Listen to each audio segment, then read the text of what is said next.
took that moment and took it from you because it was so fabulous. I got to like take it. You know what?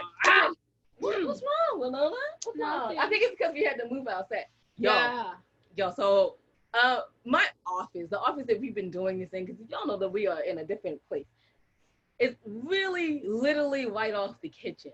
It's an open air kind of setup. Yeah, and it's nice. It's nice to work in. You know, you can see the sun. You have all the, and it's beautiful, right? We got our sunbathing chairs right outside in the deck, so you just slide the glass door. Great. And you go sunbathe. But the thing that happened was the refrigerator broke. Yeah, so the refrigerator has this loud fan now, and so since it is 2020, the time of COVID, I'm asking my dad to fix it. So it'll be like 4 weeks before it actually gets done. Yeah. But he's gonna do it. He's probably gonna do it for like $20 or less.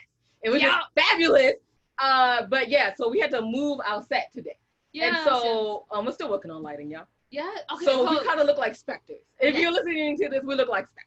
I think this is this one thing though. So Jade was like, where we're gonna move it in the house because everybody's kind of using everything because her dad is now lives in the beach house with us because we all came in March. So we're sitting there like, what are we going to do? And Jade was like, you know what we could do? We could use the bathroom. But we didn't. We didn't use the bathroom. We're not in the bathroom. We're not. I mean, but it had great lighting, right? So I was excited to use the bathroom. It's so fun. Oh my God, I'm Jade. And I was on it. Oh, good job. High five, social distance style. All right, so I mean, I think we went on boring you guys. Yep, we're done. About like how boring. Like nobody wants to know that we might be shooting this live from the bathroom. Please, nobody pick. Yeah, and then quietly flush. Quietly.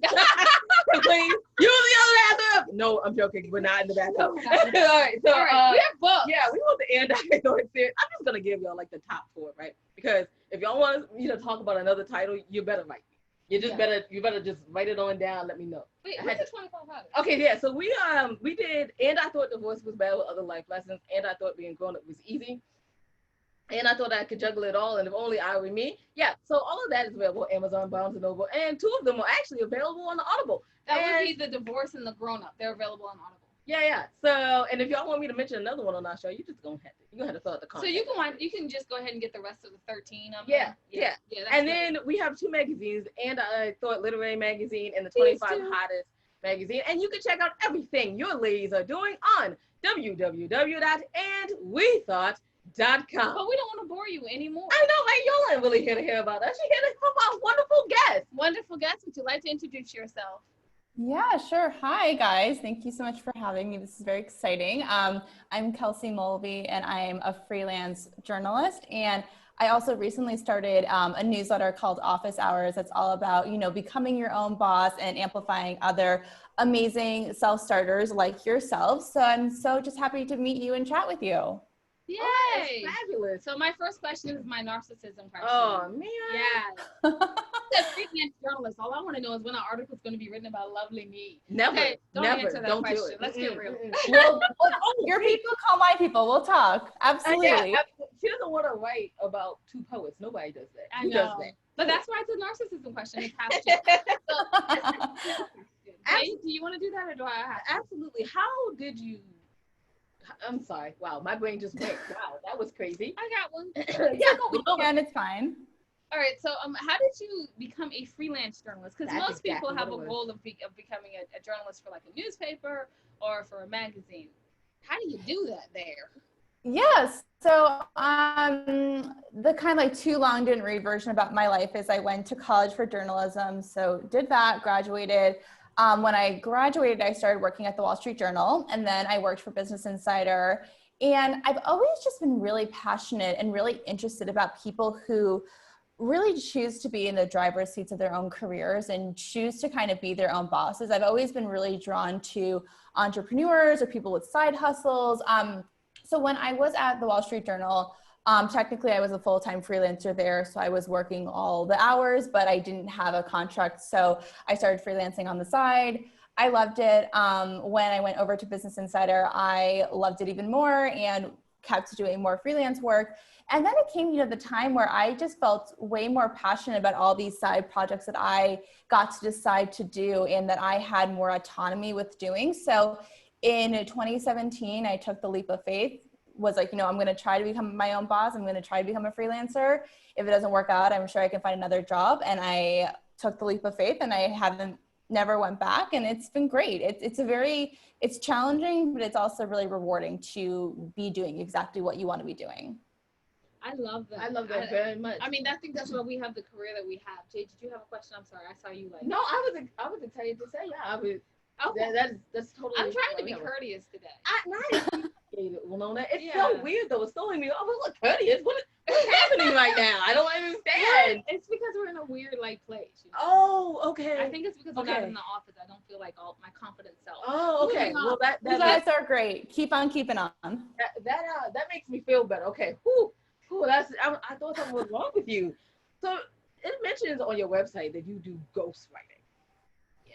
How do you enjoy it? I just like to ask those questions because we write it. I just like to know ghostwriters and what they do and what the process.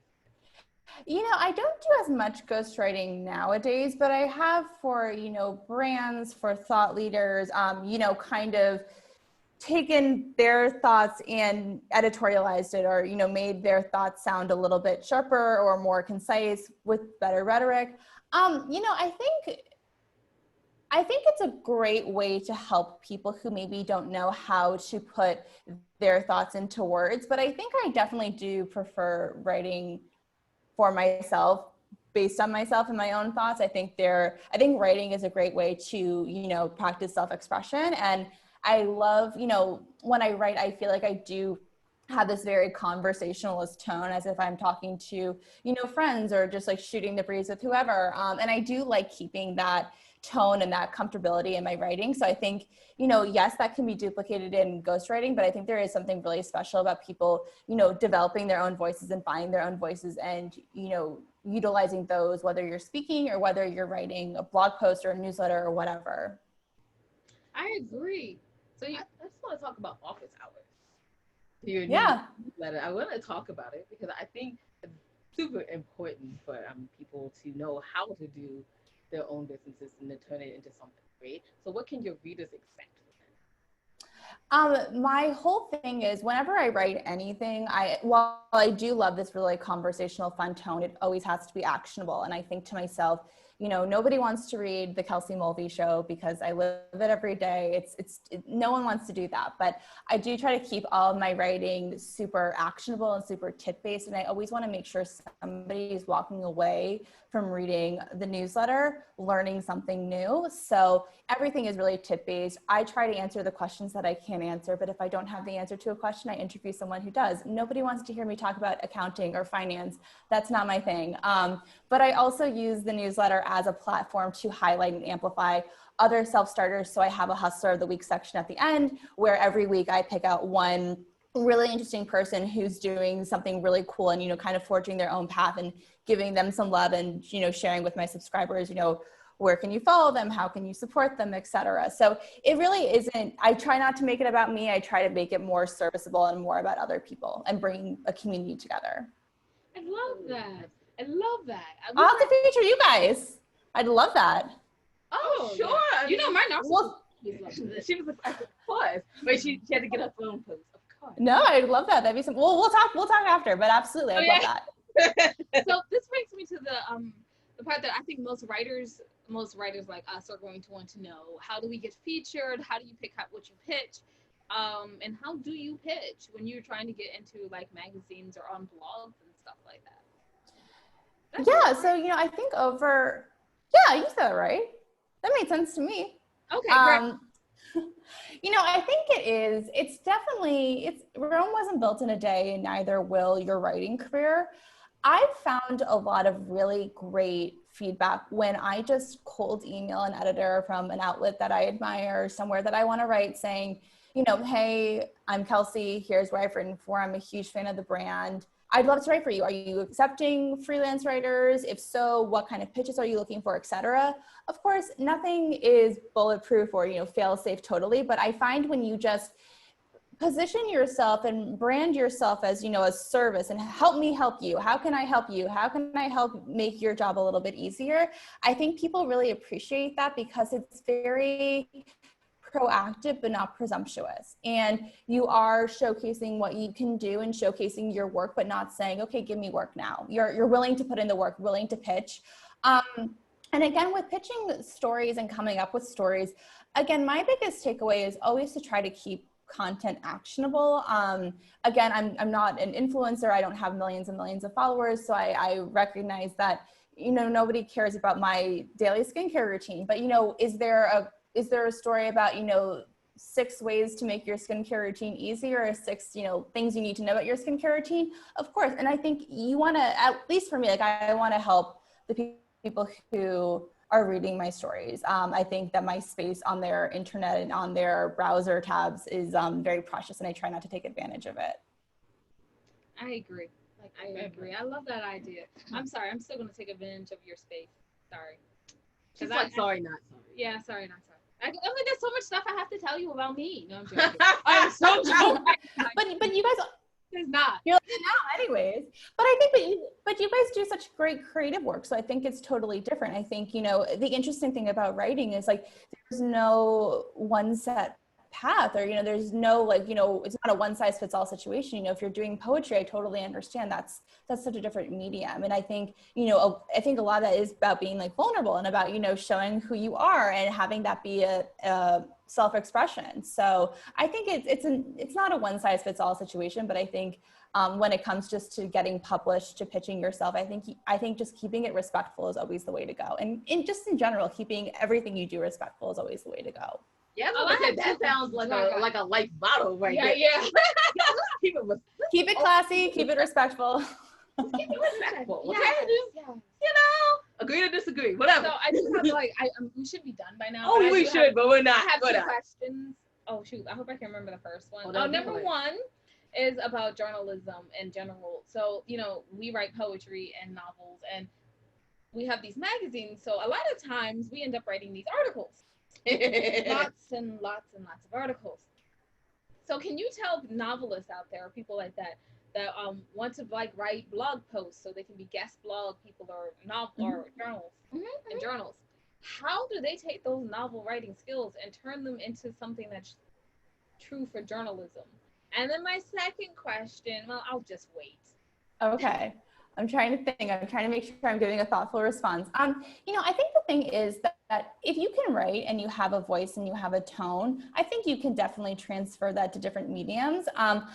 I think a great way, if you are looking to make a switch from being an author and writing fiction or writing more creative works to doing journalism, I think a great way is publishing, whether you have your own blog or whether you have, if you're pitching yourself to an editor or to a publication, you have links to show, my connection's unstable. You have links to show anyone you're pitching. And, here's my work. You don't have to buy my book. You don't have to find my poetry online. I'm giving you a snippet of how I write. And I think, once you're able just to, create a story, which is so much about creative work, that's the same thing, because in journalism, you don't want to just read a bunch of sentences that don't make sense or that are boring. You want to have some kind of life and some kind of story and some kind of path. So I think it's transferable, but I think it's just, you got to figure out, okay, here's my platform and here are my links and here's how I can showcase myself in a digital presence. And then my second one is a joke. But I mean, if you want to answer it, you can, but you don't have to. No pressure. Have you ever thought about doing pro bono work for 2 poets, for a magazine called The 25 Hottest? I actually do some pro bono work. Especially I do some media consulting for smaller brands when they're trying to get some press. And I have done pro bono work where I just act as a consultant of don't pitch this outlet because I don't think this would be the best fit, but you should pitch so-and-so, and helping with press releases. So it's not that silly, because I think that it is important to, of course, getting paid. People want to make money and get paid, but I also think it's important to give back and to help people. Absolutely. And I love. So for us, I want to ask, how can people reach out for you to be since you're a content creator, and a lot of people need content created for their websites and stuff. Can you tell us about that, and how do you reach out? And then Jade, you're going to wrap us up. I know that. No, I've heard it in your voice. I was going to ask her, where can people find offices? Oh, see? Yeah. See? Look, I was wrong. I'm telling you, I'm off. I'm not in the right space. I feel like it happens. It's okay. So where can people find out more about you and your newsletter, and how can they sign up? Hire you? And hire you? Hire me. I think the best way, it sounds really millennial of me, but as we've learned, being a millennial when you're working from home has a lot of perks. I think the best way to reach out and connect is on Instagram. Seriously, I think that I'm always on the platform. There's links to my portfolio to sign up for my newsletter there. So you have everything you need. And my inbox is like the digital Wild West. So it can be a little bit of a challenge just to look at that thing, but I think sending a DM about collaborating or just connecting, because again, I think that when you're your own boss, when you're a writer, it's all about connecting and fostering those connections. So my handle is at KMulvs, KMULVS, and that's how you can reach out to me.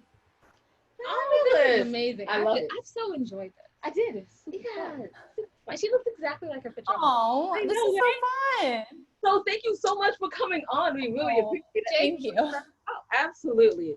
You can always find out everything your ladies are doing on www.andwethought.com. While you're there, take a moment, go to the ladies tab, go down to the middle of the page, and I've made them bigger so you can see them clearly. Yay! And see the charities that we proudly support. And yes, we know that times are hard, and so money might not be a thing that you can support them with. Maybe you have some extra time in your hands to support them with that. And if not, just reach out to them on their social media or wherever and say thank you for the good work that you're doing in the world, because we all need to hear that sometimes. Like, yes, you're done good. And then we all need to hear it. So thank you so much for that. Also, while you're there, check out the Ladies Tale podcast. It's our new podcast. And it's how pathetic or fun. It depends on what you're looking for, Fun. If you're looking, I call it my weekly dose of soap opera. That's what So us trying to write a script and having actors read it. So that's fun. And also there's going to be some really wonderful interviews coming up. Can I say something? No, you can't say anything because I'm wrapping us up. Well, no, not. Right. Can't interrupt the wrap up. Now interrupt the beginning. You talked about wrapping up and now I want a burrito. Continue. Chipotle run. Okay, I'm sorry. You were saying? I can't do it with you. Okay. How are you wrapping it up? Just remember, wisdom is all around you. If you're open to finding it and accepting it. So peace and love, you guys, from Winona and Jade. Bye bye. Oh yeah, thanks for listening.